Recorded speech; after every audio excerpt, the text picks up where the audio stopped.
Text ബുക്കിൽ കാണുന്ന 5ാം ക്ലാസ്സുകാരുടെ rectangle വരയ്ക്കുന്ന മെത്തേഡാണ് കാണിക്കാൻ വേണ്ടി പോകുന്നത്. ആദ്യം ഒരു 5 സെൻറ്റിമീറ്റർ ലൈൻ വരച്ചു. നമ്മൾ എത്രയാണോ വരച്ചത് നമുക്ക് എന്ത് ചെയ്യാം, അവിടെ മാർക്ക് ചെയ്ത് വെക്കാം 5 സെൻറ്റിമീറ്റർ. എന്നിട്ട് നമ്മുടെ കയ്യിലുള്ള സെറ്റ് സ്ക്വയർ എടുക്കുക. സെറ്റ് സ്ക്വയർ എടുക്കുമ്പോൾ സെറ്റ് സ്ക്വയർ വരയുടെ മുകളിൽ കറക്റ്റായിട്ട് വെക്കണം. അതുപോലെ തന്നെ ആ ലൈനിൽ ടച്ച് ചെയ്യാൻ വേണം. ഇനി നമുക്ക് 3 സെൻറ്റിമീറ്റർ മാർക്ക് ചെയ്യാം. സെറ്റ് സ്ക്വയർ ഉപയോഗിച്ച് നമ്മൾ എന്ത് ചെയ്യുന്നു, 3 സെൻറ്റിമീറ്റർ വരച്ചു കൊടുക്കുന്നു.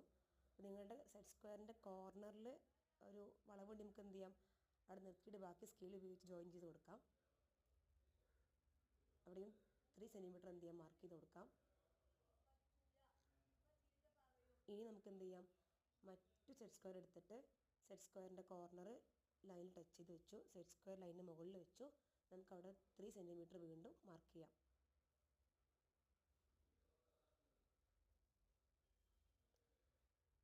അതും സ്കെയിൽ ഉപയോഗിച്ച് നമുക്ക് എന്ത് ചെയ്യാം, ഒന്ന് ജോയിൻ ചെയ്ത് കൊടുക്കാം. അവിടെയും 3 സെൻറ്റിമീറ്റർ നമുക്ക് എന്ത് ചെയ്യാം, എഴുതി കൊടുക്കാം. ഇനി നമുക്ക് എന്ത് ചെയ്യാം, രണ്ട് ഭാഗത്തുള്ള ലൈൻസും കൂട്ടി സ്കെയിൽ ഉപയോഗിച്ച് ജോയിൻ ചെയ്യിക്കാം. അപ്പോൾ കിട്ടുന്ന അളവ് എന്തായിരിക്കും, 5 സെൻറ്റിമീറ്റർ ആയിരിക്കും. ഇങ്ങനെയാണ് സെറ്റ് സ്ക്വയർ ഉപയോഗിച്ച് റെക്റ്റാങ്കിൾ വരയ്ക്കുന്നത്.